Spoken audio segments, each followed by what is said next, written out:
महाभारत के युद्ध के बारे में तो हम सब जानते ही हैं। श्री कृष्ण अर्जुन के सारथी बने और पांडवों को जीत दिलाई। लेकिन उस महान जीत के बाद क्या हुआ? उसके बाद की एक बड़ी ही दिलचस्प कहानी है जिसके बारे में आज हम बात करेंगे। तो एक सवाल उठता है, क्या सबसे बड़ा, सबसे महान भक्त भी कभी अहंकारी हो सकता है? बड़ा गहरा सवाल है ना? और बस यही हमारी आज की कहानी का सबसे बड़ा केंद्र बिंदु है। एक ऐसा भक्त जिसे लगने लगा था कि भाई उससे बड़ा तो कोई है ही नहीं। पर क्या सच में ऐसा था? तो हुआ ये कि उस महान युद्ध के बाद ना अर्जुन के मन में धीरे धीरे एक अहंकार आने लगा। उन्हें ऐसा लगने लगा कि भाई इस पूरी दुनिया में श्री कृष्ण के सबसे बड़े और सबसे प्यारे भक्त तो वही हैं। आप देखिए, श्री कृष्ण तो अंतर्यामी है, वो सब जानते थे। उन्होंने अर्जुन के मन में उठते इस अभिमान को देख लिया और उन्होंने तय किया कि अपने प्रिय सखा को एक पाठ तो पढ़ाना ही पड़ेगा, एक ऐसा सबक जो उनके इस अहंकार को हमेशा के लिए तोड़ दे। तो कहानी कुछ यूं आगे बढ़ती है। एक दिन की बात है, श्री कृष्ण अर्जुन को अपने साथ यूं ही टहलने के लिए ले गए और रास्ते में उन्हें एक बड़ा ही, कह सकते हैं, एक अजीब सा नज़ारा देखने को मिला। उन्होंने देखा कि एक गरीब ब्राह्मण है जो सूखी घास खा रहा है।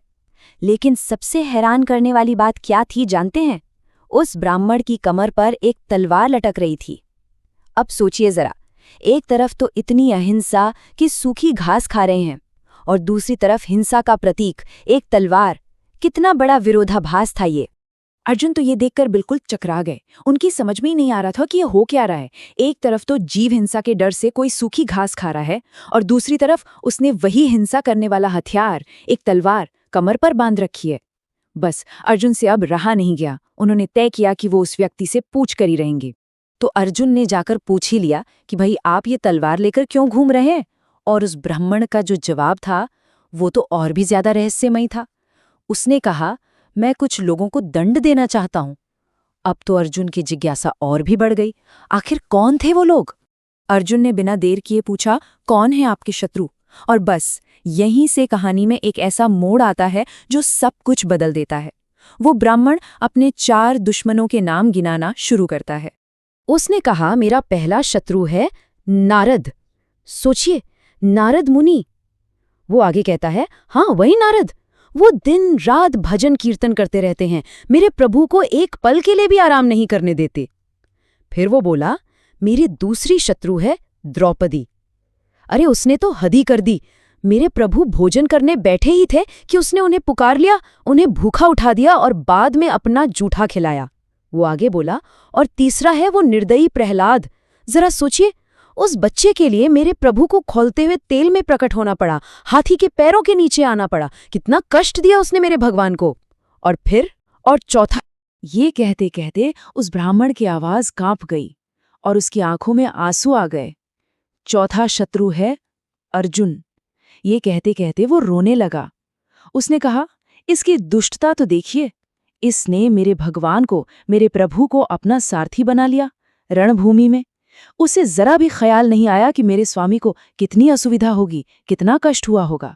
ये भक्ति का एक ऐसा नजरिया था जिसके बारे में अर्जुन ने कभी सपने में भी नहीं सोचा था। उस ब्राह्मण के शब्द अर्जुन के दिल में किसी तीर की तरह लगे। उसकी भक्ति की गहराई, उसका प्रेम देखकर अर्जुन का सारा अभिमान एक ही पल में चकनाचूर हो गया। बस उसी एक पल ने अर्जुन को ये एहसास हो गया कि वो कितने गलत थे। उनका ये सोचना कि वही सबसे बड़े भक्त हैं, ये एक वहम के सिवा और कुछ भी नहीं था। अर्जुन फौरन श्री कृष्ण की ओर मुड़े और उनसे क्षमा मांगी। उन्होंने स्वीकार किया, हे प्रभु, इस दुनिया में आपके अनगिनत भक्तों के सामने मेरी तो कोई गिनती ही नहीं है, मैं कुछ भी नहीं हूं। आखिरकार उन्हें समझ आ गया था, सच्ची भक्ति किसी पद या दिखावे में नहीं होती, बल्कि निस्वार्थ प्रेम और अपने आराध्य की चिंता में होती है। तो ये कहानी हमें एक बहुत ही गहरे सवाल के साथ छोड़ जाती है कि भक्ति का असली मतलब क्या है। क्या भक्ति सिर्फ अपने लिए ईश्वर से कुछ मांगना है, या फिर भक्ति ये सोचना है कि हमारे ईश्वर को, हमारे प्रभु को कोई कष्ट ना हो? आखिर सच्ची भक्ति है क्या? अगर आपको ये वीडियो पसंद आए तो इस वीडियो को लाइक, शेयर और सब्सक्राइब करो और कमेंट्स में क्यों पसंद आई वो जरूर लिखो। धन्यवाद।